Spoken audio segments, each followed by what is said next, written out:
And I can see that maybe I am the one who is standing between you and lunch, so I'll keep it short. But yeah, can we have the slides? Of course, we have been hearing so much about the Orissa government and the good work they are doing. And in fact, I was talking outside to a lot of people, and it was a surprise to me. I was pleasantly surprised to see Orissa being at the forefront of all this transformation. And personally, I feel very good. The reason is, I am very deeply connected with Orissa. But believe me or not, I am half Oriya, so it is a great opportunity for me to come here and visit this state after such a long time. I have fond memories of coming here when I was a child with my father for our summer vacations. We come from a very small city, Bhadrak, which is, I think, very near to Bhubaneswar. And it is a revelation when I come here, look at the infrastructure, the kind of work which is happening, to see that how Orissa can contribute to the future of India. And this is, yes please, a huge round of applause to all the Oriya people out here. It is so amazing to see. And this is the future which Morgan Stanley talks about.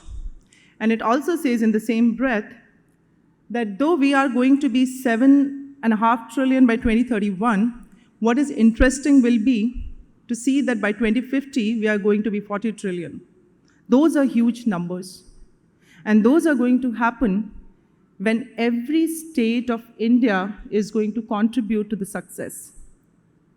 And I don't think so that it's going to be a challenge. When I was hearing about the work which Orissa government is doing on education, on skilling, on healthcare, disaster management, infrastructure development, I know connectivity is an issue as Mr. Ji was saying, but I believe if everything is coming together, the next 10 years are going to be massive, massive for Orissa. But what is important and what I realized is, because LinkedIn is a platform where we see people putting up their profile, the skills which they have, and the companies hiring for the jobs. What it means is that LinkedIn is a place where both the side comes together, whether it's a job seeker or an employer.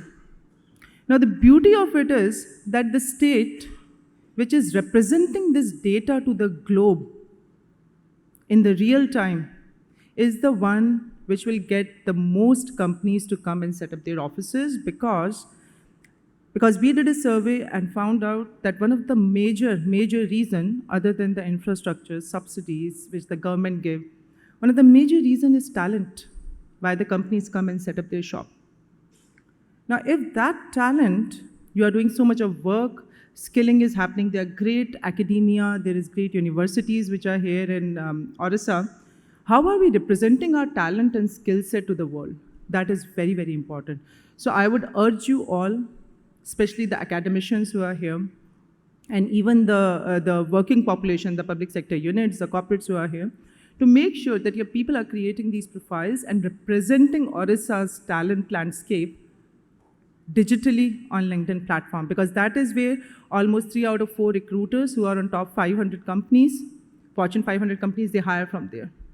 So it's a huge number. So let's all get together and make sure that the representation is there. I would now like to talk about, and I know this can be a bit dated data because it was almost 2020 when they came out with this World Economic Forum report. I was reading their 2023 report. Not much has changed, but very clearly what World Economic Forum report, Jobs of Future, calls out is that there will be a net 12 million addition of jobs. But what is interesting to see is that these 85 millions are going to convert into 97 million. Now, a question for you to think is, if you are in academia, if you are someone who works with students, freshers, or if you are already a working population, or if you are in the state government, you have to think that are the people of the state ready to take a transformation like this? Are they ready with the skill sets which will be required for the future? Unfortunately, though we are working a lot on the skills, though we are investing a lot on the skills as a country, and it is not that Orissa is the only state, by the way. Every state where I visit, one thing which I hear is skills universities are being set up. One thing which I hear is that there is so much of focus on skills department. There are special budgets which are being given out to them. There is so much happening on the skills, but still see this staggering number which is in front of you. What the corporate or the job giver is calling out. That is not a great place for India to be if we want to hit our demographic dividend in the coming time. Everyone knows, I think, demographic dividend and this golden era which we are ushering towards, or already we are in, the next 25 years. We should be reaping demographic dividend, and the biggest, as per CII report, the biggest enabler for this will be the skilling of our people. So we have to think through that which direction we are going in. That are we actually going to reap this dividend, or is it going to become a disaster in the coming time? This is a very small subset, especially from a skills perspective I have taken, because today I'm talking about future of skilling, that there's almost like a 36% change in the skill set. And this is LinkedIn's data, because LinkedIn is a platform where people come, if you're posting a job, you also put what are the 10 or 5 skills which will be needed to do this job. And most of the recruiters hire for skill. When they come to a platform like LinkedIn or any other platform, they just put a filter among millions of people who are there, who can be a good prospect for a job. They put a filter of a skill, that whether this person has a skill or not. So even though I am a student or I am a working professional and I have a skill, but I am not representing it correctly, I will not be part of that filtration process. So it's a huge change in these kind of skills which are happening over a period of time. And when the hirers are looking for these kind of skills, almost 50% of them are hiring basis that. Now, these are very big numbers. So again, I'll go back to the same point, that how are we representing our state from a talent skills perspective to reap that demographic dividend?